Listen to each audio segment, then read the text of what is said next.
안녕하세요. 오늘은 최근에 제가 공부를 하고 있는 주제인데요.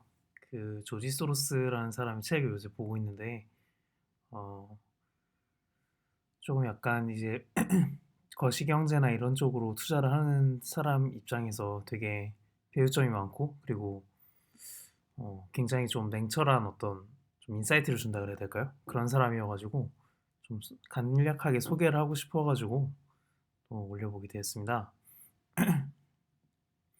이분이 공매도로 되게 유명하신 분인데 사실은 되게 상방으로도 엄청 잘 먹는 걸로 유명하거든요. 최근에는 에너지 주식을 사고 팔았던 걸로 알려져 있고 굉장히 잘 샀다가 판 거죠. 왜냐면 2020년 말 정도 에너지 주식을 대거 매수해서 최근 들어서 굉장히 많이 판 걸로 알고 있는데, 그러니까 인플레이션이 오면서 사실 에너지 주식 많이 올랐잖아요. 그래서 네, 그런 투자자입니다. 그래서 어쨌든 상방으로나 하방으로나 굉장히 잘 이렇게 유명한 저명한 사람이고, 이 사람의 어떤 철학을 좀 이해할 필요가 있다고 해서 그냥 간략하게 소개 영상을 올리고 싶어서 올리게 됐어요. 최근에 진짜 열심히 하고 있는 분야거든요. 그래서 이 사람이 이런 얘기를 했는데 굉장히 이 얘기에 함축된 얘기가 많아요. 그러니까 이 사람은 펀더멘탈에 대한 분석이 굉장히 그 사실 굉장히 부정적으로 보시거든요.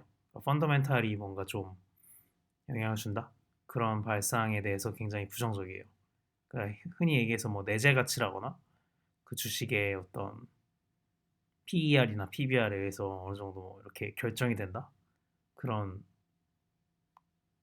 시장 가치가 있다는 것에 대해서 이 사람은 부정해요. 약간 반면에 이 리플렉시비티라는 개념을 굉장히 좋아하시는데, 아니, 어떻게 보면 이 사람의 핵심이에요. 이 사람은 이제 이 개념을 통해서 주식시장을 보려고 노력을 했거든요. 그래서 리플렉시비티가 이제 한국말로 재기성인데, 한마디로 이거는 가격 자체도 이 가치에 영향을 주고 가치도 가격에 영향을 준다라는 얘기예요. 그러니까 서로 상방 이제 쌍방 작용을 한다는 거지.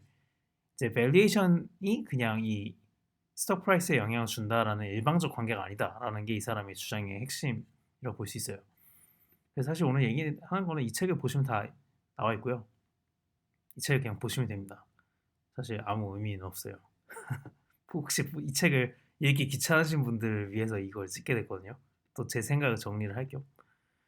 그래서 이 사람 이야기 앞서서 조금 하나 좀 기억을 해야 될 게 있는데, 이 사람은 원래 칼 포퍼라는 그 철학자의 그 제자거든요. 이 칼 포퍼라는 사람이 원래 어떤 사람이냐면 이제 과학 이론에 있어서 반증주의 원리라는 거를 굉장히 주장을 했던 사람인데, 저도 사실 이 사람 칼 포퍼라는 사람의 책을 열심히 읽어보진 않아서, 그래서 그 한마디로 모든 까마귀는 검은색이다라는 명제가 있을 때 이 명제가 검은 까마귀를 이제 수억 마리 찾아냈을 때, 뭐 첫 번째 까마귀를 찾았을 때 번째 까마귀가 검은색이고, 두 번째도 까마귀가 검은색이고, 세 번째도 검은색이고, 계속 이렇게 검은색이 나오다가도 마지막 한 마리가 이제 흰색이 나다. 그럼 모든 까마귀는 검은색이다라는 명제가 틀린 명제가 되겠죠. 그래서 그런 식으로 이렇게 반증법을 통해서 이렇게 입증을 할 수 있다, 뭐 이런 얘기를 하는 거고, 그래서 모든 과학 같은 경우는 이렇게 열린 상태로 부정적인 실험 결과가 항상 도출이 되고 그것에 대해서 또 반박을 하고 하면서 발전을 해나가야 된다라는 게 이 칼포퍼라는 철학자의 핵심적인 생각인 것 같아요. 그래서 이제 한마디로 계속해서 이제 반증이 계속 돼야 된다. 그렇게 열린 사고를 통해서 이 열려있는 과학이어야만 이게 진짜 과학이다라는 얘기예요. 하지만 이제 비과학이나 사이비 과학은 열려있지 않다라는 게 이 칼포퍼의 생각이에요. 그러니까 한마디로 뭐 흔히 막 이제 칼포퍼가 부정했던 게 프로이드의 어떤 심리학 같은 거거든요. 정신과학. 그러니까 대가 한 명이 일률적으로 약간 좀 탑다운으로 그냥 선언하는 식의 어떤 과학들 있잖아요. 흔히. 근데 그런 건 이제 칼포퍼는 사이비 과학이라고 본 거예요. 그거는 이제 열려 있지 않고 쌍방론적인 어떤 해석이 불가능하다는 거죠. 그래서 서로 간에 이렇게 상방의 어떤 인터랙션이 있어야 진짜 과학이다. 이게 이제 칼포퍼의 생각이에요. 그래서 이제 그런 생각을 가지고 있는데, 또 칼포퍼가 또 추구했던 바 중에 하나가 이제 사회과학을 좀 이렇게 자연과학과는 이제 자연과학처럼 해야 된다, 뭐 이런 얘기를 했나 봐요. 그래서 하여튼 이런 철학자 영향에 소로스는 굉장히 영향을 많이 받았다고 해요. 실제로 이제 소로스도 나중에 열린 재단이라는 걸 만들었거든요. 그러니까 이 열린 재단이라는 게 흔히 얘기해서 이 칼포퍼랑 소로스의 가장 특징이 마르크스를 굉장히 싫어해요. 그러니까 마르크스는 닫힌 사회라는 거예요. 그러니까 닫힌 사회라는 게 뭐냐면 이제 독재자가 한마디로 일률적으로 뭐 탑다운식으로 이렇게 해야 된다. 뭐 저 새는 해로운 새다 뭐 이런 거 있잖아요. 그럼 이제 저 새를 다 잡아 막 죽이려고 하잖아요. 그러니까 이런 닫힌 사회를 정말 이 칼포퍼랑 소로스는 진짜 싫어해요. 그래서 이 항상 사회는 열려 있어야 되고 사회는 열린 사회여야 되고 항상 소통이 돼야 된다. 그래서 쌍방론적인 어떤 상호 이렇게 서로 교류하는 모습이 진정한 과학과 이성의 모습이고 진정한 이제 민주적인 사회다. 그래서 열린 사회를 우린 다 같이 추구해야 되고 그래서 이제 뭐 투표도 양당 체계로 이렇게 하는 거 말고 이제 그런 이 막 그런 게 아니라 중도층이 많아야 된다. 이게 소로스의 생각이거든요. 이게 저 아까 보여드렸던 이 책에 다 나와 있어요. 아무튼 그런 생각을 하고 있어요. 그래서 이런 열린 사회를 항상 추구하는 철학자고요. 소로스는 이 주식 투자자로서의 사실 전설의 4대 투자자 중에 한 명이잖아요. 소로스가. 근데 이런 주식 투자로서의 성공은 자기의 이런 어떤 열린 사회라는 걸 그 추구하는 이 칼포퍼의 철학이 옳았다는 걸 입증하기 위한 하나의 주식 실험실일 뿐이에요. 이 사람한테는 사실.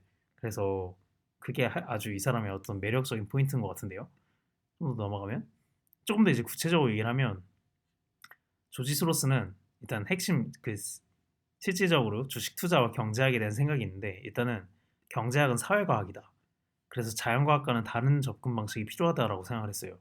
그래야 진정한 과학이 될 수 있다라고 생각을 했는데 이게 무슨 얘기냐면 조금 더 설명을 드리면 경제학에서 완전 경쟁 이론이라고 하는 게 있거든요. 그러니까 한마디로 시장에 수요자 공급자가 이제 많아서 이제 그러니까 수요와 공급이 항상 일치하는 지점에서 시장 가격이 형성된다는 거예요. 그러니까 수요와 공급이 일치하는 지점에서 시장 가격이 형성된다. 그래서 어떤 절대적인 가격이 있다는 거죠. 그리고 인간이 이제 효율적으로 이걸 판단을 해가지고 시장 가격을 이제 설정하게 된다. 그래서 보이지 않는 손에 의해 시장 가격이 결정된다. 그러니까 이게 경제학의 어떤 특히 고전학파의 정말 그 생각이거든요. 근데 소로스는 이게 틀렸다고 생각한 거예요. 그러니까 주식시장이 한마디로 가격이나 이런 게 시장 가격이 이제 당시의 어떤 효율적 시장 가설이라고 하죠. 당시의 어떤 시장 환경을 전부 반영해가지고 즉각 이거 시장 가격을 반영하는가 그 참가자들이 전부 효율적으로 생각을 해서 반영을 하는가에 대해서 소로스는 아니라고 본 거예요. 그래서 고전 이제 그런 건 마치 고전 역학처럼 이제 경제학을 설명하는 거다. 그래서 이거는 옳지 않다고 봤어요. 그러면 왜 이제 이게 경제학 고전 역학에서는 사실은 물리법칙처럼 이렇게 뭐 F는 MA 뭐 이런 게 되잖아요. 근데 왜 경제학에서는 이렇게 시장 가격 수요와 공급으로 설명하는 게 옳지 않은가? 그걸 이제 얘기를 해요.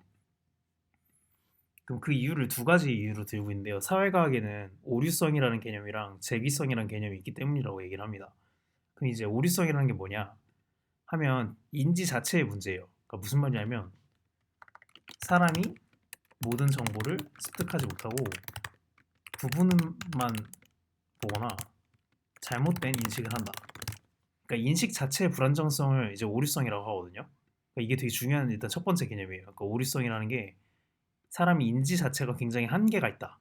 그래가지고 어떤 정보가 있더라도 제각각 사람들이 다르게 인식을 할 수 있고 모든 정보를 습득하지 못하고 부분만 보거나 잘못된 인식을 한다. 이게 첫째 오류성이라는 개념이에요. 이게 그런 원리 때문에 고전 역학처럼 이렇게 사회과학은 그 수학처럼 이렇게 딱 되는 게 아니다라는 게 첫 번째 이유고 두 번째가 더 중요한데 이제 재기성이라는 소로스의 대표적인 이제 철학적인 관점인데 참여자가 결과에 상호 피드백을 영향을 준다는 거예요. 이게 무슨 말이냐면 한마디로 그냥 명제로 보여드릴게요. 이게 솔직히 좀 이해하기 어려운데 이제 예를 들어서 5kg의 공을 3m/s 속도로 하늘로 던지면 땅으로 떨어진다. 이건 참이죠. 이거는 그냥 실험을 하면 되잖아요. 5kg짜리 공을 3m/s 속도로 하늘로 던졌을 때 땅으로 떨어지는 걸 확인하면 이건 참이다. 그래서 이 명제는 참이에요. 근데 지금은 혁명의 시간이다라는 어떤 명제가 있다고 가정해 볼게요. 그럼 이게 참여자들이 성공을 하면 혁명이고 실패하면 반란이 되죠. 그 한마디로 사회과학에 있어서는 지금은 혁명의 시간이다라는 명제가 있을 때 이거는 그 내부 참여자들이 이 혁명을 정말로 혁명으로 이끌 수 있는가, 정말 참여를 해서 뭔가 만들어낼 수 있는가에 따라서 달라질 수 있다는 거예요. 또 추가적으로 이제 예시로 든 문장이 나오는데 마약 중독자는 나쁜 놈이다 라는 명제가 있다고 가정을 해보죠. 그럼 이게 마약 축동자가 나쁜 놈이다 라는 명제가 법률이나 어떤 명제가 있다고 하고 사회에서 그렇게 생각을 하면 실제로 마약 중독자가 나쁜 놈이 될 수 있다는 거예요. 사회에서 그렇게 몰아가기 때문에. 이게 되게 중요한 개념이에요. 근데 실제로 우리가 합리적으로 생각했을 때 마약 중독자가 나쁜 놈인가? 라고 생각을 해보면 어떤 해를 끼치는가부터 시작을 해가지고 사실 정의를 하나하나 다시 제대로 내려야겠죠? 그러니까 사실은 이제 여기서 나오는 거는 사회과학에 있어서는 사회적인 인식이나 선동에 의해서 어떤 규정한 어떤 사회적인 어떤 코드에 의해서 현상이 반영이 된다. 이게 자연과학과의 가장 큰 자연과학과의 차이점이다. 라는 게 이제 이 소로스가 말하는 재기성이라는 개념이에요. 그래서 이제 자연과학적인 접근 방법으로만은 이제 사회과학의 해석이 어려운 게 있다. 그래서 참여자들의 선택에 의해서 상황이 바뀔 수가 있기 때문이다라는 거예요. 그러니까 이제 명제를 어떻게 명시를 하느냐에 따라서 상황이 바뀐다는 거예요. 여기서 이제 나오는 거는 객관적인 사실과 주관적 사실의 구별이 필요하다는 거예요. 그러니까 사회과학에서도 사실은 실질적으로 객관적 사실이 바뀌는 경우가 있잖아요. 뭐 예를 들어서 왕의 사망, 뭐 대통령의 교체 이런 건 객관적 사실이잖아요. 근데 주관적 사실은 이런 거죠. 대통령이 교체되면 사회는 풍요로워질 것이다. 이건 참여자들의 생각이죠. 제 대통령이 바뀌지 않았는데 이제 풍요로워질 수도 있고 바뀌었을 때 풍요로워질 수도 있는 거잖아요. 그래서 이건 참여자들이 이제 공통된 선입관으로 가져지는 부분인데 이제 좀 구별이 필요하다는 거예요. 그러니까 객관적 사실은 뭐 대통령이 바뀌면 정책이 어떻게 바뀐다.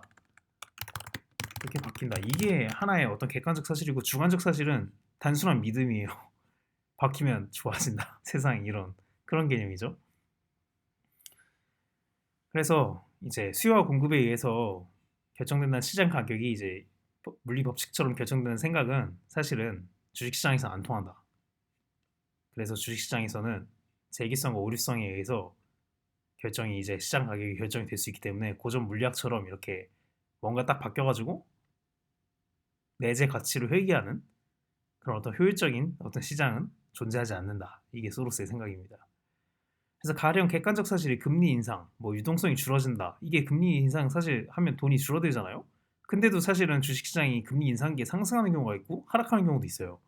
사실은 금리 인상이란 사실 자체는 유동성 회수이기 때문에 이제 내리는 이유가 되어야 사실은 맞을 수도 있거든요. 하지만 실제적인 데이터를 찾아보면 주식은 오르는 경우가 더 많아요. 금리 인상 시에. 물론 이거 일률적으로 이렇게 금리 인상 때문에 그렇다라고 얘기하기는 어려운 포인트가 있다는 걸 저도 알고 있지만 아무튼 그래서 뭐 예를 들어 이런 거죠. 금리 인상 이후에 확인 작업을 거치고 약간의 하락 이후에 다시 상승을 하기 시작하면 시장 참여자들이 이제 금리 인상은 주식시장의 상승이다 라는 명제로 착각을 하기 시작한다는 거예요.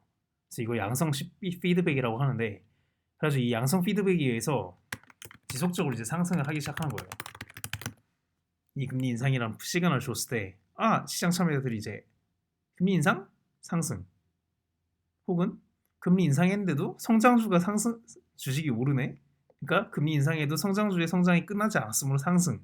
이런 식으로 하나의 명제를 만들게 된다는 거죠. 하지만 그 명제가 정말 합리적인가 생각해 보면 그렇지 않을 수 있다는 거예요. 그래서 그게 끝에 정말 이르렀을 때 실질적으로 금리 인상 이후에 실질적으로 이제 파산하는 기업이 생기거나 타격을 받는 업종이 생기면 이게 음성 피드백으로 그때부터 전환이 된다는 거예요. 그래서 시장 참여자들의 생각이 원래는 금리 인상 상승이라는 생각이었죠. 근데 이게 금리 인상 하락이라는 생각으로 어느 순간 피드백이 전환이 되는데 이때부터는 결국 폭락으로 이어진다. 이 생각이에요. 대충 말씀을 드리면. 뭐 가령 또 반대로 생각했을 때 금리 인하를 하더라도 엄청난 폭락이 이어지는 경우가 있는데 그거는 객관적인 유동성 상승이라는 상황에도 불구하고 시장 참여자들이 이미 금리 인하인데도 폭락했어. 그럼 이제 더 폭락한다는 어떤 새로운 형태의 피드백에 사로잡혔다는 거죠. 그러니까 이제 제대로 이제 인하 이후에 이제 상승하는 이제 그 지지선을 보여주지 않으면 이 피드백에 의해서 계속 하락을 하게 된다 이런 얘기예요. 그래서 이제 어쨌든 간 주관적인 어떤 심리와 객관적인 사실과의 이런 게 혼재되어 있는 주식시장인데 그럼 이제 소로스가 보기에 실질적인 자연 법칙을 어긋나게 하는 그러니까 무슨 말이냐면 객관적 사실이 바뀌는 커다란 변화를 뭘로 봤냐면 이제 법률이 제정됐거나 연준의 금리 정책이 바뀌었거나 정치적인 역학관계가 바뀌었다는 거. 그래서 이런 것들을 소로스는 실질적인 어떤 변화라고 봤어요. 가령 예를 들면 법률 같은 경우는 이게 이름이 생각이 안 나는데 00년도에 무슨 법이 이제 통과됐다고 하더라고요. 00년도에. 그래서 이때까지 금리 정책으로 잘 유지가 되던 어떤 기술주들의 거품이 이 법률 제정으로 완벽하게 시장이 음성 피드백으로 바뀌면서 닷컴 버블에 폭락이 일어났죠. 그래서 그걸 이제 소로스가 금융계 연금술이라는 책에서 다루고 있고, 그 금리 정책 같은 경우는 이제 뭐 금리 인하, 폴 볼커의 금리 인상, 폴 볼커 80년대였나요? 70년대 말이나였나요? 하여튼 이때 금리 인상 같은 경우에 요거를 통해서 완전히 그 폭락성을 만들었다. 그런 얘기가 있어요. 그리고 정차적인 역학관계, 이거는 이제 한마디로 보이지 않는 손해에 의해서 수요와 공급이 절대 가격으로 회귀한다. 이런 시장 가격으로 회귀한다. 이 생각에 대해서 이제 소로스는 싫어하는 거거든요. 이게 틀렸다라는 거거든요. 그래서 실질적으로 시장은 수요와 공급에 의한 시장 참여자들의 효율적인 생각이 바탕한 보이지 않는 손해의 활약으로 결정되는 게 아니라 보이는 손해 활약에 의해서 실질적으로 이제 누군가 결정하는 사람이 있다는 거예요.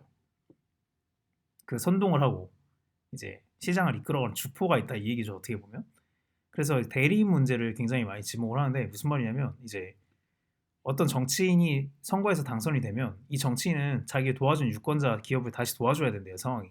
그래가지고 결국은 합리적인 어떤 판단에 의해서 이게 그 기업을 밀어주는 게 아니라 날 도와줬기 때문에 그냥 도와줘야 된다.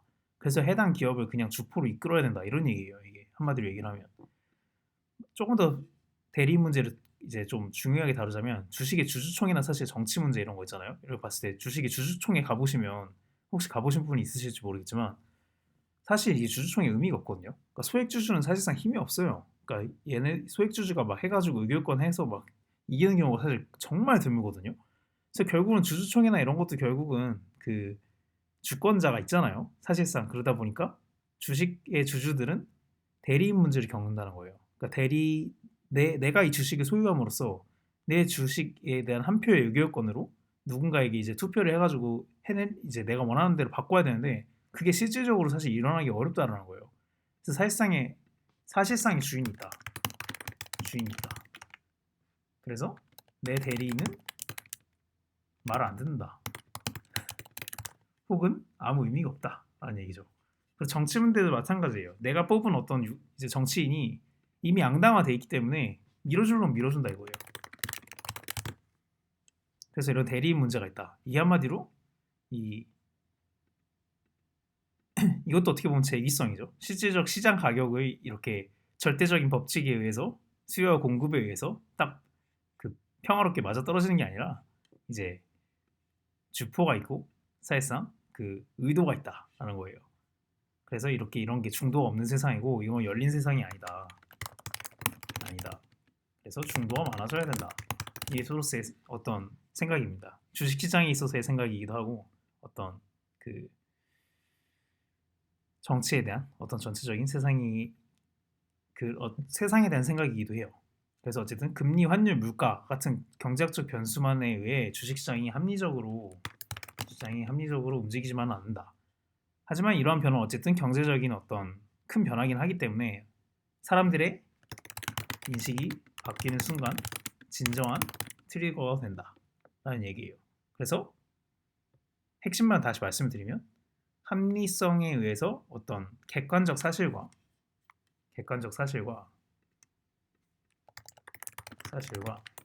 주관적 감상이라고 해야 되나? 주관적 어떤 느낌?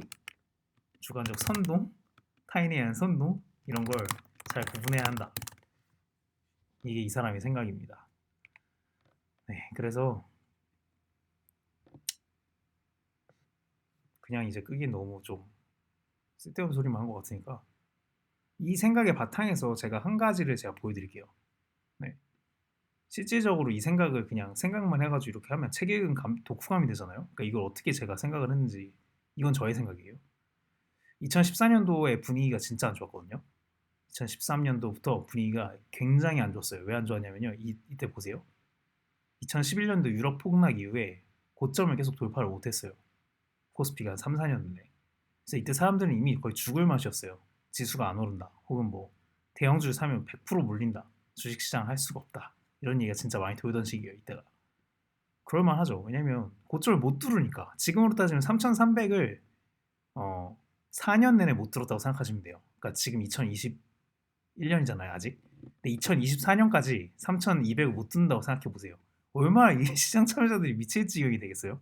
그럼 이때쯤 되면 사람들이 이제 어떻게 착각을 하기 시작하냐면, 아, 이제 갇힌다. 어떻게 해서든지 박스권에 갇힌다. 이런 생각을 하게 돼요. 사람들이 공매도 때문에 안 된다라는 어떤 선입관을 가지게 돼요. 공매도 때문에 우리는 절대 박스권을 뚫을 수 없다. 이런 생각을 하기 시작해요. 근데 2014년도 뭐 요쯤인가에 금리 인하가 일어났어요. 대폭적인 그 최경환 노미식스라고 그 박근혜 정부 때 금리 인하가 일어났거든요. 그러니까 주식이 좀 올라가려고 노력을 했어요. 근데도 전 고점을 못 뚫은 거예요, 이때. 전 고점 못 뚫었어요. 2011년도에 접근 고점을. 이게 15년도 이때 못 뚫었어요. 그러니까 사람들이 이때 정말 또 실망을 했거든요. 그래서 또 하라 그랬죠.